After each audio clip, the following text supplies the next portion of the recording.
Я Петр Иванович Синичкин, инвестор с 2015 года. Приехал я из Волгограда.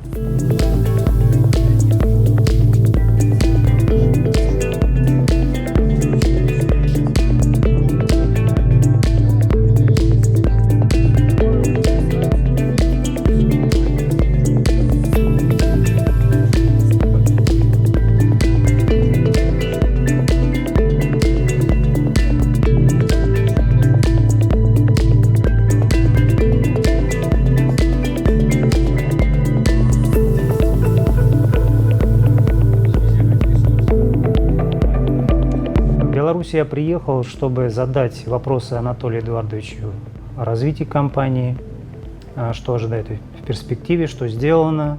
Надеюсь, мы проясним определенные вопросы и получим исчерпывающие ответы.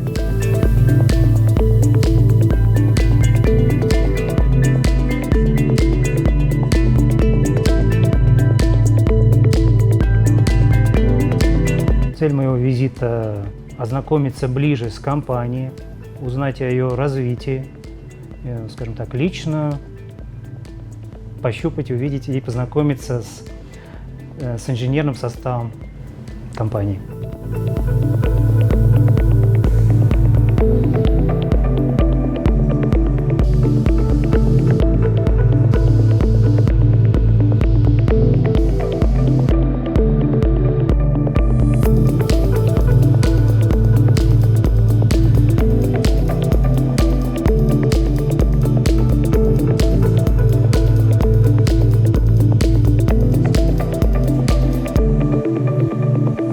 Кроме того, целью моего визита является, прежде всего, развеять какие-то негативные домыслы и показать, что все-таки компания развивается и растет.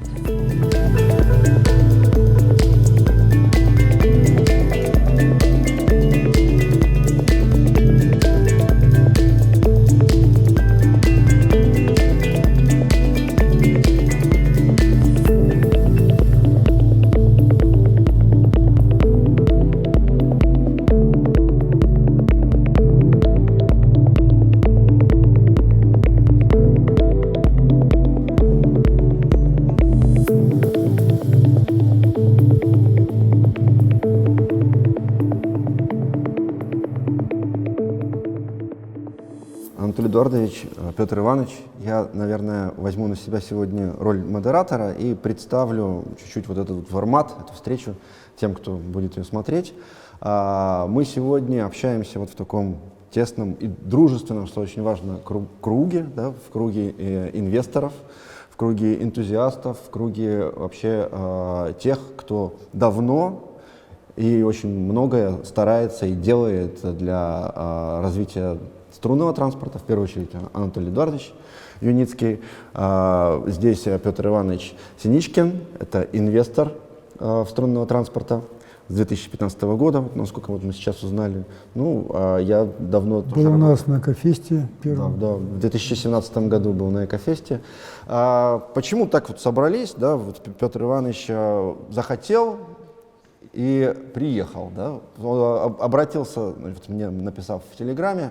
Давно мы с ним общаемся, так как Петр Иванович является энтузиастом струнного транспорта, который не только поддерживает пассивно, но и очень активную поддержку оказывает проекту. Он ведет свой канал на YouTube, им был создан телеграм-канал, тематически посвященный струнному транспорту. И вот он задал вопрос, а почему происходят встречи с чиновниками, почему происходят встречи там, с представителями правительства, с бизнесом, с крупными инвесторами, так скажем, обычных рядовых инвесторов не приглашают на встречи. Ну, мы долго думать не стали. Я передал обращение Петра Ивановича Анатолию Эдуардовичу, и Анатолий Эдуардович, собственно, пригласил Петра Ивановича приехать. Сегодня мы посмотрели экотехнопарк. Вчера Петр Иванович был у нас в офисе, на производстве.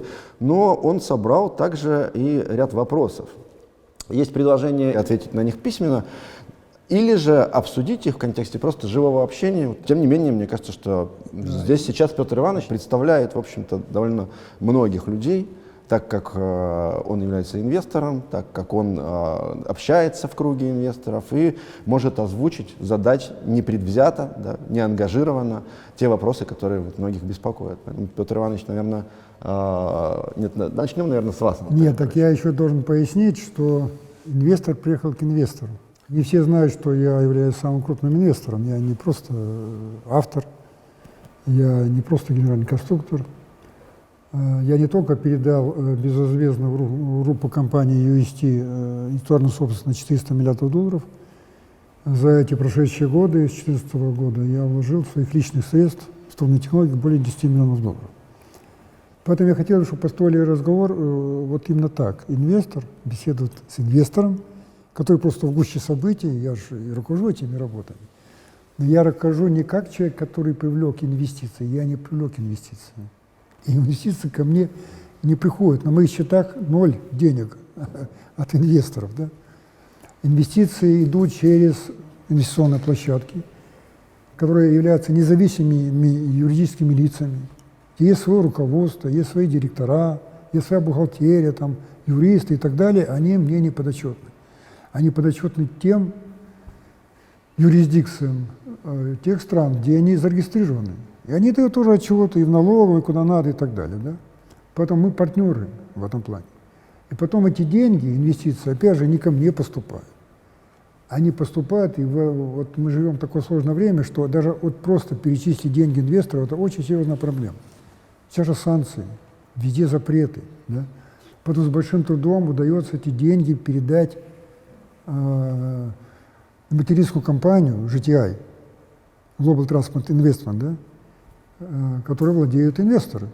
А потом эти деньги тоже с большим трудом, с учетом этого санкций и все прочее, сейчас вот такая ситуация, поступают уже в компании, которые реализуют технологию.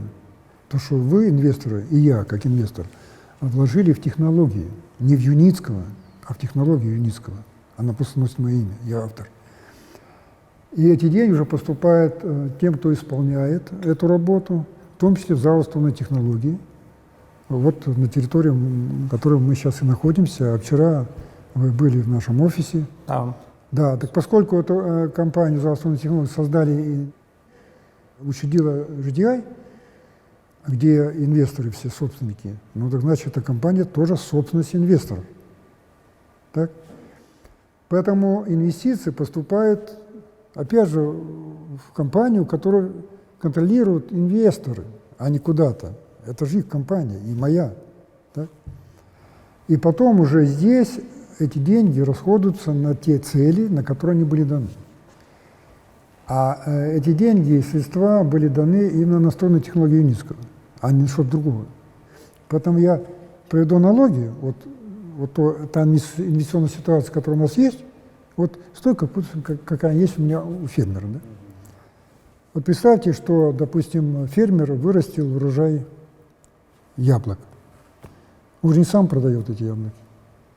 Он их отдает оптом, допустим, в торговую сеть или в магазин. Так? Оптом, то есть по пониженной цене. А торговая сеть, магазин делает наценку и продает.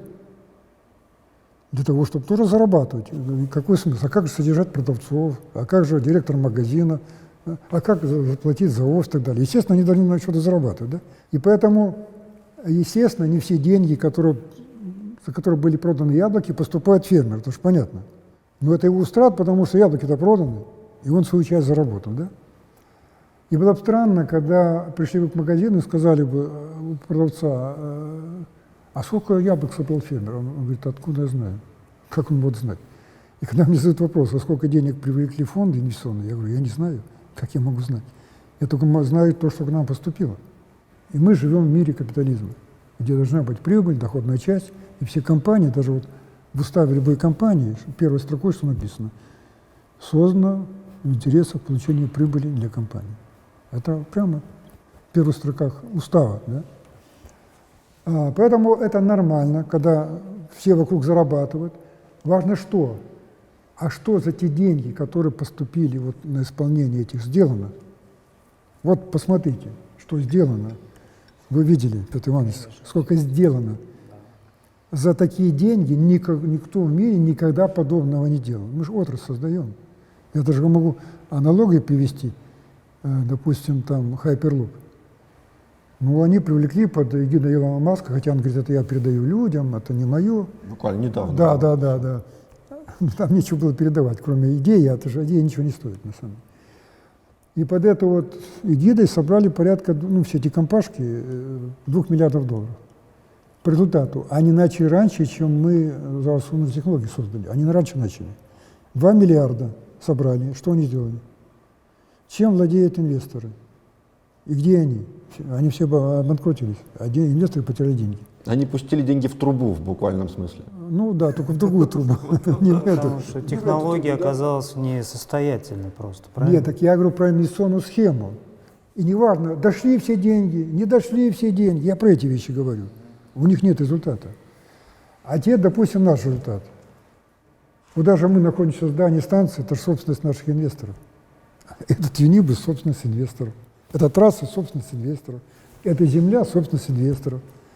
Мы сделали только Офис, уже производство. офис больше 12 тысяч квадратных метров, девятиэтажное здание – это собственность инвесторов. У нас только несколько тысяч компьютеров – это тоже собственность инвесторов. У нас мощнейшее производство, где отдельные станки ЧПУ стоят 3 миллиона евро. Например, как Акума. Это тоже, японский, да, так, пятикоординатный, пятиосевой этот, да, станок, который автоматом меняет инструменты и вытачивает там точно до микрона сложнейшие детали. И такой установочный парк, вообще-то, я не знаю, есть ли у кого-то в Беларуси. Так это тоже собственность инвесторов. Посмотрите, что есть, да? Потому что почему-то думают, что где дивиденды. Вот единственное, чтобы главное, ничего, чтобы не было, а были дивиденды. Но если ничего не будет, дивидендов никогда не будет. Мы не айтишники, которые там купил ноутбук за $1000, что-то поработал, что там на него нанял. Там Написал еще. программу, да? Да, и потом за $1 миллиард продал. Он что, строил дороги, создавал производство, набирал штат инженеров, обучал и так далее. Нет, уже ничего этого не делал. Мы в другой сфере, где промышленность. Посмотрите, как создаются, допустим, в автомобильной промышленности продукты, или в авиации, или в ракетостроении.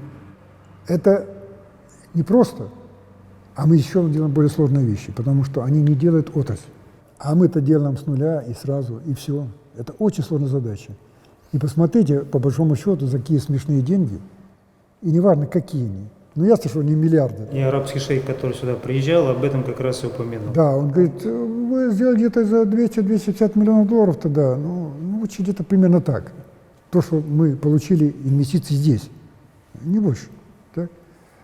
Вы это сделали, это быть такого не будет, такого, ну, просто в истории не было такого, да действительно такого не было. Сделано так много, что, ну, почитайте 15 этапов, там и близко этого не было, что сделано. Значит, я могу, наверное, правильно эти деньги реструктурировать, правильно оптимизировать, да, правильно организовывать. По результатам надо судить. Поэтому еще раз повторяю, вы не на эти надо инвесторам смотреть. Кто сколько там чего заработал, все дошли, не дошли, а что они там говорят, что не говорят и так далее. Вы смотрите, что сделано за эти инвестиции. Получается, мы говорим тогда как инвестор с инвесторами. Да. То есть как инвесторы говорят друг с другом о том, что беспокоит инвесторов. То есть Да. о том, что беспокоит вот нас здесь сегодня. И меня в том числе. И вас в том Инвестор числе. просто будет задавать более крупному инвестору, да? Да. И это меня тоже Его волнует. заботящие, да, Конечно. темы. Ну и крупный инвестор будет сообщать мелкому инвестору, что его заботит в данном случае. Да? Вот вы упомянули, что у нас есть целая линейка, да, транспорта. Вот у нас инвесторы, некоторые интересуются таким вот вопросом. Почему нельзя было, например, скажем так, все внимание уделить одному какому-то модулю, да, например, запустить его именно, да, довести до коммерческой реализации, а потом уже как-то масштабироваться и какие-то новые модули параллельно уже вводить после пуска, скажем так, запуска какого-то определенного адресного проекта, с которого бы можно было бы, да, уже финансируя с прибыли этого проекта, да, уже доводить до ума следующей модели. Это заблуждение тех, кто ничего подобного не делал и не понимает, что такое отрасль. Илон Маск так и поступил, но не создавал автомобилестроение. Он создал автомобиль, один из 100 тысяч. Потому что до этого было сделано, наверное, не меньше 100 тысяч автомобилей Он даже за его 100 не с лишним создавал. лет. ведь. Он купил Там, его. да, даже купил. Он его не создавал, он купил А готовую разработку. теперь вернитесь назад, там, в 19 век. Ну, ты сделал автомобиль, а он никому не нужен, потому что он не устраивает заказчика. Он маломестный, или наоборот, шумит, или много бензина ест, или что-то вообще, или дорогой. И ты пролетишь. Значит, можно сказать, что, Анатолий Ильич, что вы просто предусмотрели, что Конечно. запросы могут быть у Не заказчиков могут, разные, да? А есть. Так у нас, вот понимаете, понятие заказчик. Ведь вот если мы делали простую вещь, допустим, зубную пасту производили, ну, уже давно и на IPO были бы, и уже продавали бы, да? Ну, потому что это все просто. И можно пойти и спросить: слушай, а какая тебе зубная паста? Ну, такая: ну, давайте сделаем, вот купи. Стоит там $3, и он купит. И бизнес пошел. Здесь отрасль. И потребитель – это все люди. Они все разные. Потом есть городские перевозки, есть международные перевозки, есть высокоскоростные перевозки, есть грузовые перевозки, есть сыпучие грузы, а есть штучные грузы. И, ну, и так далее, и так далее. И посмотрите, если бы кто-то сделал, допустим, микроавтобус, к примеру, в начале 19 там, или 20 века, кто бы его купил? А кому он нужен микроавтобус? А сейчас он есть, он нужен, потому что это часть отрасли. Поэтому посмотрите, что есть, бегает по городам. И такси, и личные автомобили, и двухместные, и одноместные, и пятиместные, и восьмиместные, и 20-местные, и 30-местные. А автобусы по 100 человек, по 150, по 200 сочлененные. А троллейбусы, а трамваи. Это все городской транспорт. Так мы же подобно создаем. Если ты сделаешь один продукт, 100% пролетишь, никогда не угадаешь. Ну тут, кстати, вот у Петра Ивановича был вопрос про Юниконт. Мне кажется, вот мы с вами обсуждали совсем недавно. Нет, Вот задайте кстати, вопрос. даже по Юниконту. Да, Даже может быть, Петр Иванович задаст вопрос сформулированный? Нет, так, так я помню вопрос, я могу сказать, что... Когда Юниконт приедет в Арабские в Эмираты? Арабские Да, Эмираты. есть Вы же такой обещали. вопрос инвесторов. Вы же обещали, да? Вот даже с Юниконтом как бы не такая простая вещь, как кажется на первый взгляд. Юниконт предназначен для перевозки контейнеров. Это значит узкий круг логистики. И когда мы делали разные варианты Юниконта, у нас они есть и в работе, и подвесной, и навесной. Но подвесной он проще, дешевле, и путевая, и так далее. Поэтому хотелось сделать вот реализацию этого варианта. И тут Из-за- у инвестора как раз может возникнуть вопрос, Анатолий Эдуардович. Эти средства, получается, у нас не использованы, скажем так, Как без... используем? Мы построили, Не, мы имеется в виду готовили. без определенной, так скажем так, отдачи. Подождите, вы Нет? Получается... не смотрите, что я гайку закрутил и сломал болт. Ой, болт сломан, все, деньги потеряны. Вы посмотрите, что сделано. Инвесторы же инвестируют в развитие технологий. В технологии, а не в какой-то элемент технологии. Это не значит, что-то пропало. Нет. Это Пока часть нести, развития да, технологий. Вокзал отходит. Нет, ничего не пропало. Просто востребованность стала другой. Почему? Это было понятно, когда мы стали работать с заказчиками. А у нас в работе было два, и оно остается. И оказалось в ходе работы с заказчиками, что вот как раз навесной, который, казалось бы, менее востребован, он более востребован. Там не надо перестраивать логистику порта. И это стало бы ясно, когда мы стали работать с портовиками. Потому что мы думали, а что это такое? Ну, поставь другой кран. Или это. Он говорит: а я не хочу, мне это не надо. Но дело в том, что чтобы в порт попасть, Поэтому нужно год переговоров Юниконт это вести. есть, и он нужен для популяризации технологий. И мы сейчас начали ускоренно делать навесной. Но под навесной нет трасс.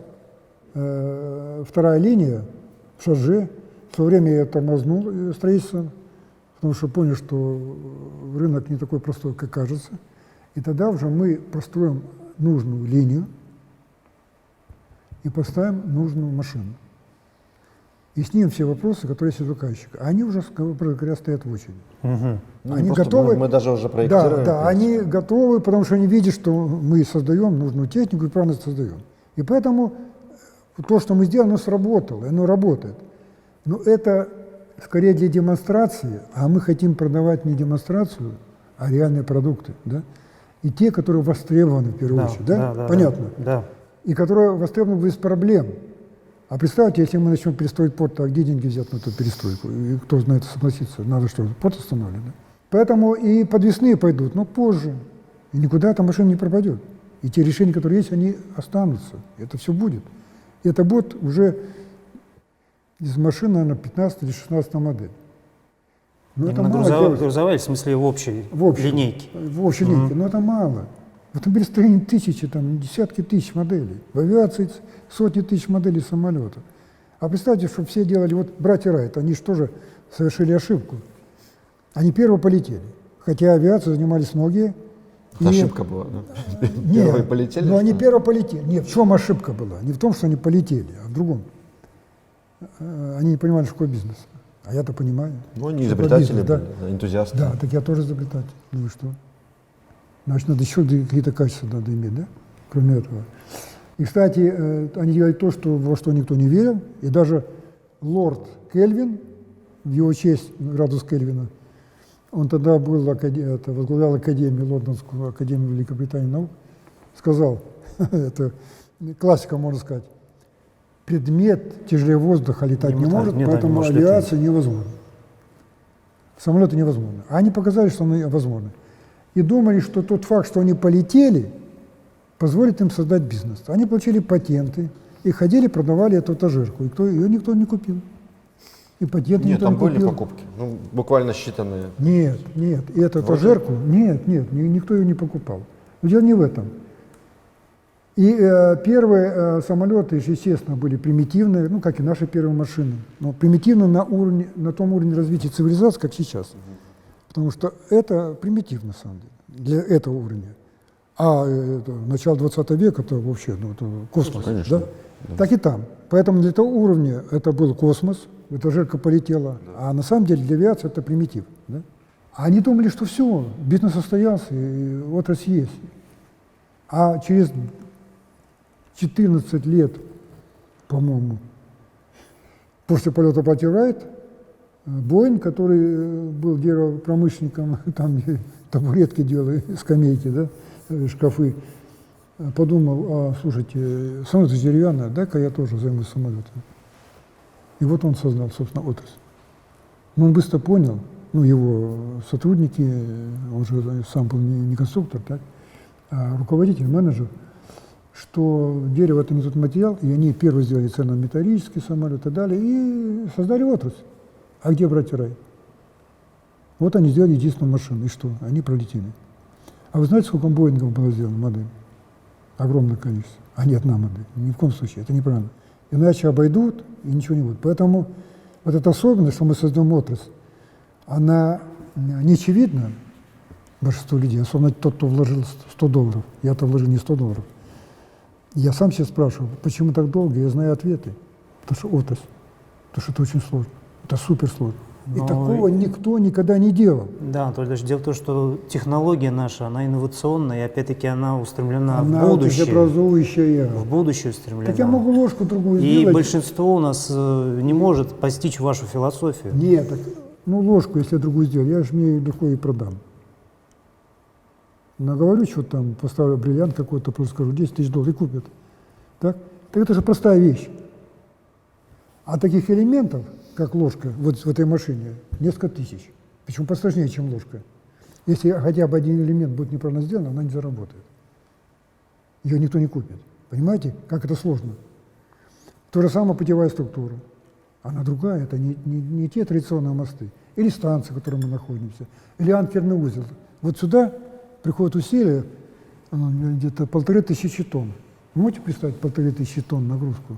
Чтобы представить, взять тяжелый танк весом 50 тонн, Натяжение, да? 50 тонн танков подвесить и вот к тросу. Вот представьте, гирлянду с 50 тяжелых танков.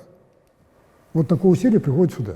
Думаете, это просто было? Но оно же сделано, оно работает, понимаете? И что, когда не коснись, все новое, принципиально новое, и все очень просто, сложное, и не просто, но мы это делаем, и делаем, несмотря ни на проблемы, там, я не знаю, сколько у нас форс-мажоров было и так далее, да. Несмотря на недофинансирование, несмотря на то, что не все деньги инвестиционные доходят до нас, ну, это, я говорю, что это нормально, да. Посмотрите, сколько, вот на это смотрите. И поскольку мы это делаем и сделали, то мы очень сомневаться, мы и дальше пойдем. И мое обязательство я выполню. А оно заключается в следующем. И то, что сказал в ролике в первом в 2014 году. Мы создаем самый крупный бизнес за всю историю цивилизации. И мы это сделаем. И мы уже выходим на рынок с адресным проектом. То, что Значит, есть, можно сказать, Анатолий Эдуардович, что форс-мажоры и Юницкий другие. это не только, скажем так, конструктор успешный, да, успешный бизнесмен, но также и стратег, безусловно, как который предусматривает и без делает стратегии это невозможно, безусловно. шаги, И- которые, да, не позволят. да, но это тоже очень непросто. Я бы И- добавил, что еще и тактик большой. Речь о том, хорошо. Антон Что Ильич, тут? что помимо разницы в объеме инвестиций среди инвесторов, есть еще среди инвесторов, даже струнного транспорта, разница в объеме опыта, который они имеют. Ну, поверь, такого опыта, как у меня, никого Я о нет. том же и говорю, что на самом Тем деле более просто вы, вот да. другие инвесторы, которые задают другие вопросы, их интересуют другие вопросы, они чуть по-другому смотрят, потому что смотрят на развитие Исходя технологий, своего- исходя из своего- своего опыта. Анатолий Эдуардович смотрит, исходя из своего опыта. Поэтому оценка там, тех же проектов, которые вы назвали, Или там, рисков, и рисков, которые вы... или там дофинансирование, по-другому совсем или недофинансирование, или там привлечение инвестиций, схем и так далее. Ну, у меня другие знания, Что важно, опыт, что не важно даже. И да, и я знаю, да, что важно, что не важно, например, да? И что критично, и что не критично. И здесь я могу тоже сказать, наверное, о своем девизе, я его перефразировал, это Черчилль так, ну, подобно сказал, но и у меня оно по-другому звучит. Как я оцениваю настоящий успех? Настоящий успех – это движение вперед, от неудачи к неудаче со все возрастающим энтузиазмом. Видите, настоящий успех, и он придет. А если ты потеряешь энтузиазм в одном из падений, то ничего не будет. Ну и важно Поэтому- движение вперед вы обозначили. Именно, а не назад или вбок. От падения до падения, там, от неудачи к неудаче, но все, а я все равно это сделаю, а я все равно. И достигаешь цели. Так мы уже достигли, мы уже на рынке, мы выходим, мы уже делаем проект. И мы уже стали научной организацией, при этом мы стали лидерами среди частных компаний в Беларуси, которые это... Мы только недавно стали, а мы уже на первом месте. По количеству научных статей, изобретений, НИОК, научно-исследовательской работы дали. Мы лидеры. Мы обгоняем, например, такие крупные компании, как они не государственные, но они не академические, не академные, как, допустим, МАЗ. Да, Как у нас Беларусь. больше Мы опережаем патентов, их. у нас больше научных статей. Ну, да. представляете, да? То есть создана научная школа. Создана школа конструкторская. Причем уже все признают, даже вот у нас много конструкторских школ, у нас есть МАЗы, это хорошие автомобили. Да? БелАЗ хороший. Есть БелАЗы, да? Есть колесные тягачи, которые ракетовозы. Ну, представьте, там везет ракету весом 100 тонн, там 16 колес и все приводные. Тракторный завод. Да, тракторный завод, да, это у нас очень в Беларуси школа мощная, машиностроительная. И вот они все знают о нас и говорят, у вас самая сильная школа. Мы даже были вот с одной Более официальной сильно, делегацией. чем у них, и они сами это признают. Признаю, да. Да, конструкторская школа, да. Поэтому кроме конструкторской работы у нас еще и проектная, это абсолютно разные вещи. Сконструировать что-то и, допустим, спроектировать здание или спроектировать дорогу. Это не конструирование, это проектирование. Допустим, поставить фундамент, правильно, на грунты, которые могут быть разные, которые могут и пучинистыми быть, и может вечно мерзлыми, а может это на болоте, чтобы эта опора не упала, и анкерные опоры не... Это очень сложно. Или правильно арматуру разложить, или правильно рассчитать.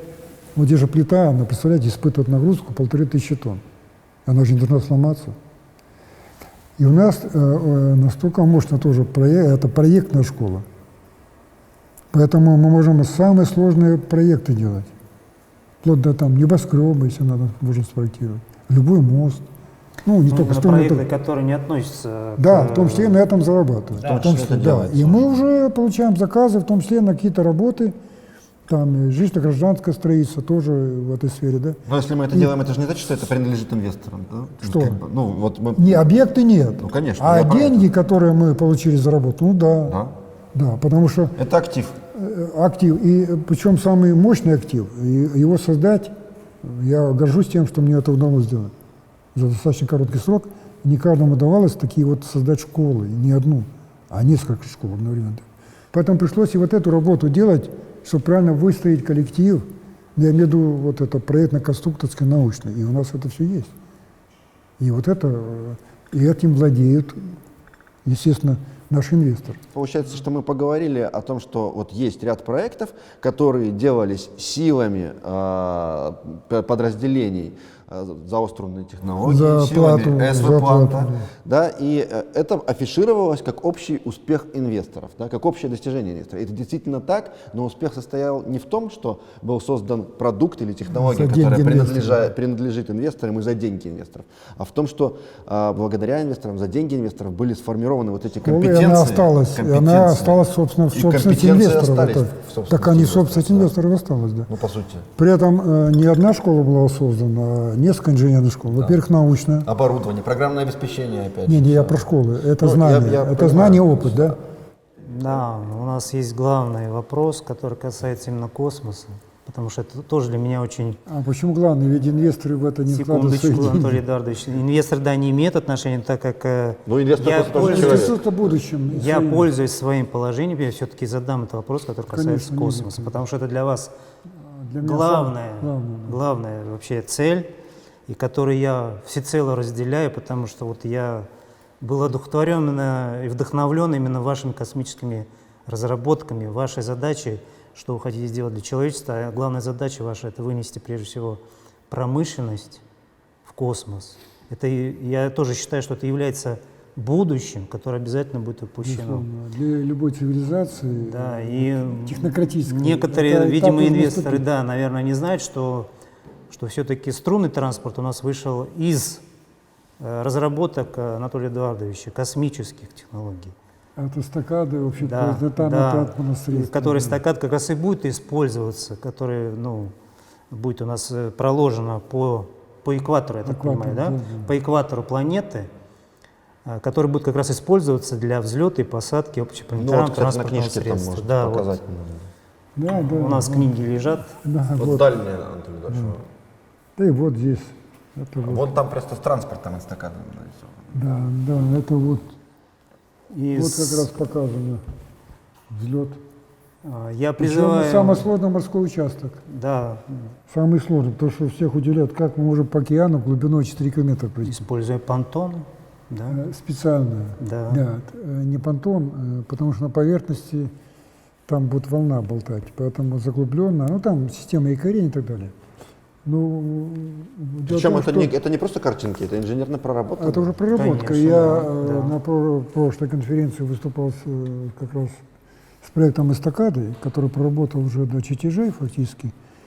И получил еще уникальные результаты. Я как инженер нашел очень простые решения, как пройти по океану глубиной 4 километра, очень сложной конструкции, не просто, чтобы там какая-то машинка ездила, а чтобы села, взлетела,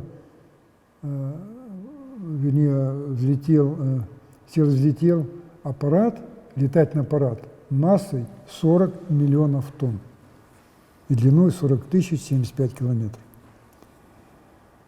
И оказалось, что если грамотно оптимизировать, то в принципе можно вложиться в $40 миллионов за километр, что в 2 раза дешевле, чем дубайский монорельс. Обычная эстакада. Да. Обычная эстакада столько При стоит. этом я сюда учитывал не только стоимость самой взлетно-посадочной полосы, а еще элементы инфраструктуры, 2 линии струнного транспорта, ведь надо обслуживать. Ну, представьте, 40 000 километров, да? И груз надо равномерно распределять, чтобы выйти в космос, иначе система не выйдет в космос. Так надо груз разводить вдоль, в том числе по океану, значит, и пассажиров то же самое. Значит, кроме этого должны быть еще наземные системы, причем высокоскоростные. Поэтому один из проектов, где мы будем использовать струнные технологии, где будут в том числе высокоскоростные юнибусы по этой эстакаде. Поэтому в стоимость эстакады входят и струнные дороги. И более того, там же будут и станции, они тоже вошли в эту стоимость. То есть инфраструктура тоже. И элементы линейного города, которые тоже здесь будут, то, что надо обслуживать где-то, ну, километр ОТС где-то обслуживать примерно 20 человек должны постоянно, ну, диспетчера, там, инженеры, ремонтники и так далее. То есть и для них надо жилье, в том числе в океане. Но это в момент старта и посадки или как, или все время они должны находиться? Это не все время, ведь это Дело в том, что это как человек родился, и у него сердце не останавливается, когда он спит. Организм работает, и надо контролировать работу организма. Так и здесь. Раз запущено, он не будет останавливаться. Маховики разогнаны до скорости, там, допустим, 12 км в секунду, их нельзя останавливать, потому что ты просто потратишь огромное количество энергии, чтобы разогнать, а вот эту энергию выбросишь, чтобы остановить. Зачем? Ну и смысла нет, там же вакуумный тоннель. Да, сопротивление поэтому воздуха нет. система функционирует все время. В режиме в спящем, неважно в каком, но она все равно будет функционировать, ее надо обслуживать, и причем безопасно обслуживать. Поэтому там должно быть еще и жилье, и зоны отдыха, это тоже вошло в стоимость. Вот. Поэтому и вот оттуда как раз, от этой эстакады, когда-то отпочковалась вот струнная система. Перейдем к вопросу, Анатолий Эдуардович. Поэтому тут вопрос у нас сформирован еще одним инвестором, и я его сейчас разделю на две части. Какие у вас имеются договоренности со странами, которые находятся расположены на экваторе, соответственно, где будет пролегать эстакада планетарного транспортного средства? И учитывая, что это все-таки очень глобальный такой проект, который требует многих усилий, очень большое количество финансов, времени, можно предположить, даже не предположить, а может даже точно сказать, что потребуется очень большая команда инженеров, международная, я так понимаю, в любом случае, которые тоже должны будут в этом участвовать. И такой ключевой под вопрос этого вопроса, кто возглавит потом на протяжении этого времени эту команду, которая также будет рьяно отстаивать ваши идеи, которая также будет продолжателем этой идеи. Или какая-то, может быть, будет команда создана, которая будет именно разделять все ваши ценности и которая доведет это дело до логического, своего практического завершения. Ну, команда формируется, и для этого вот, и я провожу конференции и финансирую, кстати, я же их финансирую. Фактически до сих пор, вот в течение уже сколько, 40 лет, я единственный инвестор, ну, практически единственный инвестор конференции, который тоже достаточно затратный, и в том числе выпуск этих сборников. Надо тоже посмотрите, как они хорошо сделаны. Даже в Академии наук таких сборников нет. Да, такой качественный очень. Такого уровня и качества, да? Поэтому это, команда кстати, делает формируется завод в том числе Несколько среди раз. участников конференции, среди тех, кто готовит доклады. Потому что без вот, погружения в эту проблематику, ну как можно потом руководить? И, собственно, здесь вот и растут будущие руководители этого направления. Поэтому это космическое направление, оно еще поднимает компетенции, уровень наших всех специалистов. И в том числе, опять же, не за деньги инвесторов. Это делается на энтузиазме, в нерабочее время, как я же, да, посвящаю свое время нерабочее. Так, ни выходные, праздники. У меня нет ни выходных, ни праздников. Это могу подтвердить. Любой в заустроенной технологии это подтверждает. И днем, и ночью, и в выходные, и на Новый год, и вообще в любое время года, в любой стране. Когда поэтому, Анатолий Эдуардович уезжает в командировку или там больше в отпуске находится, да, то Да, приезжая, привозит с собой И поэтому колоссальные даже те энтузиасты, решения. работая в рабочее время, как я же начинал тоже, я работал в Институте полимеров и делал эту программу. Но это не значит, что я плохо работал в Институте полимеров. Я был лучшим изобретателем 3 раза. А я был просто инженер, а там были академики, доктора наук. Я трижды признавался лучшим изобретателем Института полимеров. Так? Я вот эту работу делал в нерабочее время, как энтузиаст вырос. А это вот, Петр Иванович, знаете ли, что Институт полимеров, он был заточен на изобретение. То есть это одна из основных его функций была. Выдавать... Не то, что там просто был толковый директор, белый, который тоже из Завлабов вырос в директор института и стал академиком. Поэтому многие вот вещи я тоже у него перенял, чтобы... А это еще сложнее. И я тогда удивлялся, какой...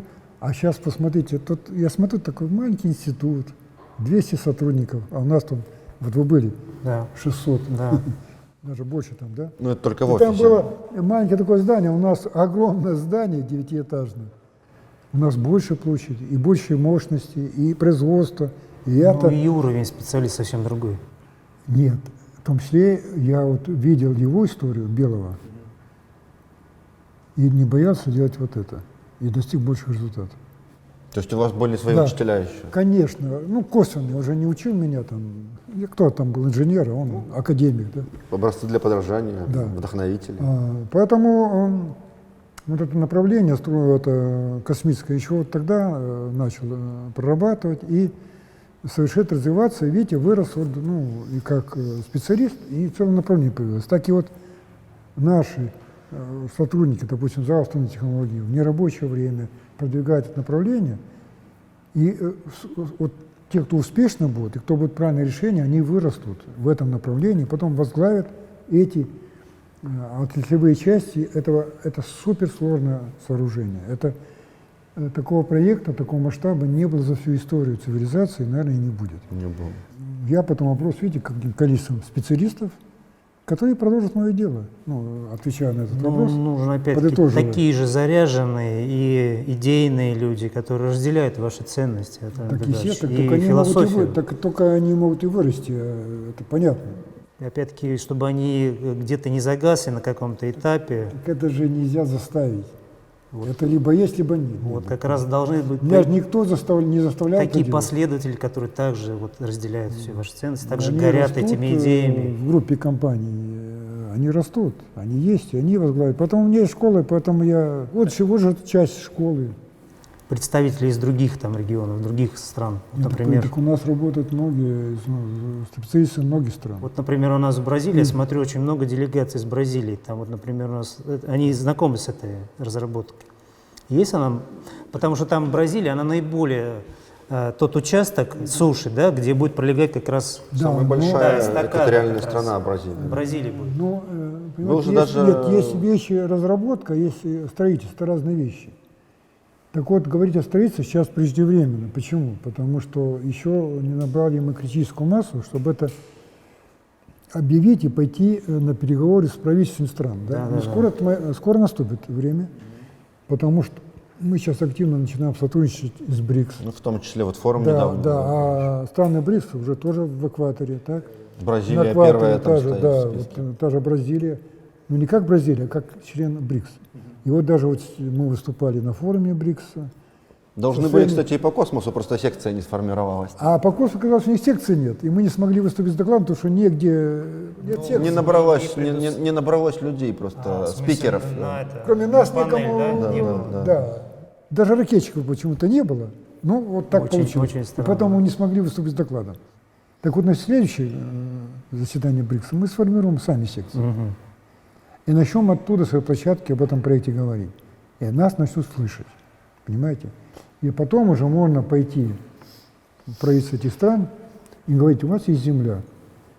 Водите с землей, давайте создадим консорциум международный. Она сейчас копейки стоит. А представьте, потом через вашу землю освоение космоса, все эти технологии. Представляете, это будущее цивилизации. Это Сколько очень она будет стоить? колоссальный экономический эффект Сколько дает. она будет стоить? Нет, Да, капитализация. Так просто вы не деньги дайте, водите землей, дайте разрешение на строительство и так далее. Да? И так можно вот по всем странам пройти и создать консорциум, причем уровня Организации Объединенных Наций. Вот такого уровня. Потому что программа, она общечеловеческая и масштабная. Что туда вошли потом не только федеральные страны, а все заинтересованы. Ну, кто не хочет, ну пусть не входит. Это его дело. Да? Но он же тоже не все страны входят. Наверное, Анатолий Федорович, скажите, что с каждым годом вообще и конференция все представительнее у Да, нас. ну, потому что она проходила, а если бы она не проходила, то и не было бы. Поэтому вот уже первая была в 1988 году, вторая в 2018.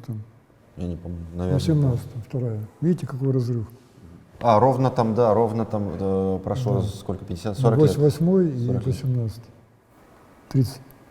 30, да, 30. Ну, целое поколение, так скажем, да. А сейчас ежегодно, и сравнить первую, вот вторую конференцию, допустим, эту или первую, ну, это небо и земля. Конечно, мы растем, уровень доклада растет, уровень проработки растет, уже то, что казалось фантастикой, это уже много воспринимают как реальность. Даже представители, допустим, у нас же есть тоже в Белоруссии космическое направление, да? и в науке. В Академии наук, в Да, частности. и руководитель, академик, он уже 3-й год у нас участвует. Поэтому уровень наш растет, проработка тоже растет, и поэтому мы уже доходим до того уровня развития, что нас начинает слышать уже во многих странах. До этого не слышали. И это тоже очень сложная работа, и не одномоментная, и не за 1 год это. Да. Так же, как постольная система. Когда мы начали, вот даже вот этот краудинвестинг этап в 2014 году, и только сейчас начинают слышать. Да. Только сейчас Спустя начинают 10 слышать. лет. Хотя первые машины когда поехали. Косность мышления. Да, так Косность. это что надо понимать. Это нельзя вот так придавить по щелчку. Ну невозможно это сделать. Понимаете? Тем более, что наши заказчики, это же не просто покупатель какой-то, пришел в магазин и купил. Это правительство, это государство, это министерство. В целом это очень консервативная структура. Конечно, самое консервативное, да. У которых все расписано на годы вперед, и деньги все расписано. И они бах и скажут, да, покупаем. Но даже это мы уже ломаем, преодолеваем. И преодолели во многих странах. И там Индонезия, допустим, или Индия, или Эмираты, Россия. Ну, в Индонезии она Беларусь. очень высокая востребованность, островное государство. Это прям первое государство, которое должно быть Это заинтересовано. ни о чем востребованность. Вы путаете востребованность пользователя и востребованность для чиновника. Чиновника 100 лет не надо. Зачем ему головная боль? А вы воспринимаете как пользователь. Понимаете? Пользователю надо, потому что в Джакарте едут на работу иногда 5 часов. А причем здесь тот, кто едет на работу на автобусе и, допустим, министр транспорта. Ведь заказа будет не тот, кто ездит на автобусе. Его даже спрашивать не будут, заказывать или не заказывать. Так же? Поэтому это вещи разделять. Ну, из-за Но мы это да. ломаем, вот консерватизм, и уже достучались до многих. Преодолев, огромное, даже вот я могу вспомнить это первое посещение министра транспорта Индонезии. Так я с ним встречался в 2017 году. Так? Вернее, Индии, я сказал, Индонезии. Индии, да. Не, Индии, министр транспорта Индии, так? И я приехал там с представительными Но с министром товарищами транспорта из... Индонезии просто тоже встречались. Да, советским. Сейчас. А там я лично был. И со мной поехали там представители из Швейцарии, которые меня продвигали, тогда видели. И первая встреча была у него дома. Он пригласил на завтрак. И даже там что-то сам приготовил и угощал. И мы беседовали за столом. И я показал и работы, и ролики, и там рассказал о программе. Он очень заинтересовался, говорит, да, круто. Нам, говорит, Индии, это был 17 год, не меньше 500 проектов нужно. Давайте встретимся вот через день у меня в министерстве. А потом зашел в кабинет министра транспорта, он один из самых уважаемых членов правительства, один из самых, а он даже самый уважаемый. Так? Чтобы продолжить беседу, и тоже у меня, вот, все там, 500 проектов. Я смотрю, а у него на столе лежит газета «Нью-Дели», и там крупным шрифтом заголовок «Мошенник Юницкий добрался до Индии». Не совсем так, вы чуть-чуть сгущаете краски. Ну, смысл вы передаете верно. Смысл такой. Я не дословно, но смысл такой. И целый разворот. Таких историй много можете рассказывать. Да. Нет, и как вы думаете, как это преодолеть? Доказывать ему, что они мошенники? Что ему буду говорить? Поэтому разговор не состоялся. Он состоялся потом, когда через много лет мы сделали то, что сделали в Эмиратах, и пригласили его, чтобы он увидел это. Причем даже не здесь, а вот там, в другой стране, да? Да, я хорошо помню. Да, так. И он приехал. И был поражен тем, что было сделано. А тогда, на той стадии, я картинки только показывал. Мы только начинали, пока нечего было и показывать, по большому счету. А он там уже проехал, он мог ощутить все это. Потом такую хороший отзыв у себя в Инстаграме дал. И Это же он сказал, что подтверди, что да, 500 проектов, не меньше. Где-то есть у него моменты даже, я видел его, где он как раз об этом и говорит, у себя уже в Индии после этой поездки. Так вот сколько лет прошло? 17-й год и... 24-й, 23-й. Ну, понимаете, как это можно преодолеть одним прыжком или что? А там была одна из допущенных ошибок мною. Я не скрывал то, что встречаюсь с министром транспорта. Этим воспользовался, и в день, когда я встречался, у него уже на столе лежала газета с вот такой... Я хорошо помню это время, когда спикеры наши как раз громко кричали «Ура! У нас заключен контракт на какой-то там $1 миллиард там». Это все поголовно кричали спикеры наши говоруны. Соответственно, они, скажем так, сослужили медвежью услугу. Ну да, но не они же писали статью, это же другие писали. И думаете, на развороте бесплатно публикуют статью за деньги? Ну, понятно, что это было заказано. Причем это срочно надо было делать, потому что ему день, когда была встреча, чтобы у него и эту еще газету принесли ему, чтобы да, он положили перед на стол, встречей, прям, конечно, да. перед встречей. Все правда. То же самое примерно Да. произошло Поэтому- в штате Химачал Поэтому, Прадеш. тогда. видите, как насколько сложно вот, продвигать там все проекты. Не надо упрощать. Что все-таки инвесторам ждать в 2025 году? Наверное, самое сложное. Почему? Потому что все ждут конкретного ответа, я не могу дать конкретного ответа, но в целом тренд, могу сказать, мы уже в этом году начали ряд проектов в ряде стран. В следующем, уже конкретных адресов проектов. В следующем году мы уже об этом объявим. Уже в следующем году по ряду проектов, количество я не могу точно назвать, потому что иногда вроде реальный проект, уже есть даже предоплата, уже там вроде сделали бизнес-план, там предварительные исследования, физибилити стадии, а потом оказывается, что там аэропорт, и аэропорт не дает землю под трассу. И как? И приходится сворачивать проект. У нас несколько проектов свернулись. Ну, как в случае с Индией было, я правильно понимаю? Олег Зарецкий об этом упоминал, кстати. Ну, это один. Или, допустим, у нас, Ну, проект в работе, но другие. у были. нас даже два проекта были реальных в Украине. Уже Да, была предоплата. да. Да. Очень Мы интересно. сделали технико-экономическое Как? обоснование. Очень интересно, да. Два проекта было. Один в Киеве, другой в другом. И какой проект? Пригороде Причем- там Киев. Да. Поэтому какие-то случаются вот это, ну, и вот скажешь, а потом бах, и по каким-то причинам. Форс-мажоры, да, мы не Да, можем Да, все предусмотреть. Не можем. Но то, что, поэтому мы идем веером, мы идем вот, поэтому, ну, здесь обрубили, здесь, ну, а там мы все равно сделали, да. И поэтому останется не, обязательно, даже если где-то будут форс-мажоры, да. И во многих странах, причем даже с теми, кто мы начинали, может быть, даже 3 года назад или 5 лет, они снова возвращаются. Уже говорят, ну сейчас точно дадим, точно есть финансирование, точно уже никаких будет проблем, точно вот. Ну, говорят, давайте снова, давайте продолжать, да. И поэтому я думаю, что ну, не меньше 5 проектов вот в этой стадии должны в следующем году. А возможно и больше, но я не могу гарантировать. Я не могу это Ну, гарантировать. уже вдохновляющая, скажем так, новость, информация для наших инвесторов, поэтому, я думаю, это Да. очень такое ободряющее. И даже в Беларуси это есть. Не буду говорить где. Тоже Так. интересно. Да, в Тоже России. интересно.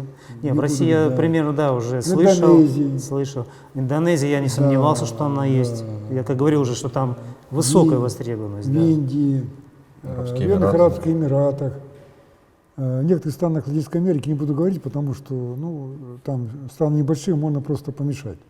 В Индонезии кому писать, никто же не знает. Ну, Огромная иди, страна, Иди конечно. пиши. В Индии да. тоже. Да, или в Индии. Там я могу сказать. А если я скажу более конкретный адрес, ну, кто-то найдется, желательно начнут там. Это и в Европе, кстати, идут проекты. Тоже И не в интересно. одной стране. Не в одной стране. Вот. Да. Опять-таки, инвесторы, слушайте внимательно, сколько же проектов. Да. И причем даже такие сложные проекты, непростые проекты, где, допустим, уклон 30 градусов. Не типовые для струнного транспорта, наверное. Ну, 30, да, ну и стандартное решение. Ну, я Ну, насколько наслышан, у вас ну, было 30 градусов, максимально если- 15 градусов. Сейчас А там 30 30. вас Ну, мы же и озвучиваете. говорим про там- нетиповые решения. Так это не типовое, но мы говорим, да, мы сделаем это, и причем вложимся в те же сметы и так далее. Это тоже Да. интересно. Потому что там горная местность, и потом можно развить эту сеть, то создал короткий участок, потом до столицы страны дойти, до других городов, целую сеть создать. Но начинать надо вот с этого самого сложного места, потому что мэр там небольшого города нашел финансирование, готов это сделать первый участок. Он небольшой, 3 километра, а впереди будет 333. Понимаете? Да? Поэтому, естественно, надо за эти проекты браться. И не ради просто дохода, это тоже важно, а чтобы начать проекты, и чтобы весь мир увидел, что проекты есть, они работают, да. и их надо покупать. Чтобы произошел этот бум, и всем надо, оказывается. И все в очереди стоят. Это еще не произошло, но это скоро будет.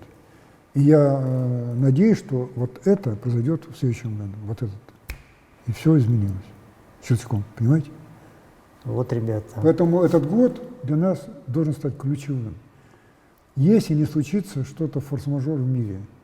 Так же, как когда Форда спросили, а кому твой автомобиль нужен, он это сказал, вон карта мира, закрой глаза, подойти, да, ткни пальцем. ткни. Куда палец попал, там и нужен автомобиль. Но он ошибался. Хотя автомобили по всему миру появились. Если он попал в океан, там автомобиль не нужен. А когда меня спрашивают, где нужен струнный транспорт, я говорю, закрой глаза, подойди к карте мира, ткни пальцем. Попал в океан, там тоже нужен струнный транспорт. Чтобы связывать В формате континент. эстакады. Конечно. Да. Конечно, есть подводные тоннели, есть подземные, есть надводные, есть разные варианты. И там внутри будет струнный транспорт. Так? Поэтому востребованность есть. Но она востребованность, вот потребность и востребованность – это разные вещи. Потребность, она существует всегда и везде, в транспортных перевозках, более безопасной, экономичной, эффективной, экологичной и так далее. Это потребность. А востребованность, она зависит от другого. А готов ли кто-то ее купить, заказать, пробить, там, допустим, у государства рефинансирование, где-то еще, помочь, допустим, в сертификации всего этого, в отводе земли и решение колоссального количества вопросов. Они разве готовы это? Нет, конечно. Это надо преодолеть. Так я знаю, что это преодолимо, потому что преимущества такие, что наш транспорт должен стать, независимо от меня, лидирующим транспортом в мире, видом транспорта в 21 веке. В силу своих преимуществ, потому что я уверен, это неизбежно. И никакие там недоброжелатели, враги и так далее не помешают. Не помешают, потому что все равно пробьет себе дорогу, даже независимо от меня. Но надо развить технологию такого уровня, чтобы уже никто не смог помешать. И ничто. И ничто. И мы уже на этой стадии. У нас уже никто и ничто не помешает. Ну, позвольте еще дополнить. Вот, наверное, ваша в том числе и задача была вашего визита сюда, посмотреть не в то, верят ли тут или не верят, да, какие прогнозы там дают или нет, а еще раз, очередной раз убедиться и проговорить, как вот инвестор с инвесторами, то, что понятны и обозначены четко цели, есть инструменты достижения этих целей и ведется Есть люди, неустанная есть люди, системная работа. Есть специалисты, да. есть школы, Да. И вы все это да, увидели. которые Еще раз говорят, лично. а что ты после себя оставишь? Да у меня есть школа, есть что они справятся и сами. Ну, главное, что услышали инвесторы, что все-таки у нас уже есть реальные проекты, Конечно. которые уже в разработке и ведется активная работа. Так Поэтому давно инвесторы должны быть. разработано. Ну вот инвесторам нужно было еще раз обратить на это внимание, еще раз от вас, Анатолий Дарович, прежде всего.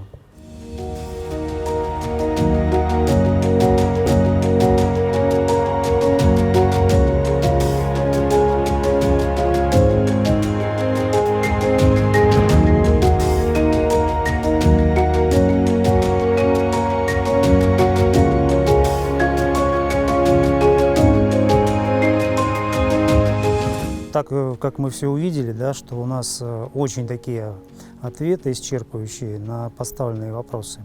Ряд вопросов будет освещены впоследствии, на которые мы не успели ответить. Слышали, какая информация у нас, новости очень радостные. Я побывал в конструкторском бюро, на СВ-плант на производстве, поездил на наших модулях, на нашем транспорте. Впечатления, конечно, очень положительные, как и все, что касается компании. Естественно, коллеги, партнеры, друзья, я призываю все-таки сдержанно высказываться. И, исходя из полученной информации, компания все-таки, как видим, мы развивается. У нее есть перспективы, реальные проекты, которые скоро будут воплощены. Следующий год, как Анатолий Эдуардович сказал, нам все покажет, и мы будем удовлетворены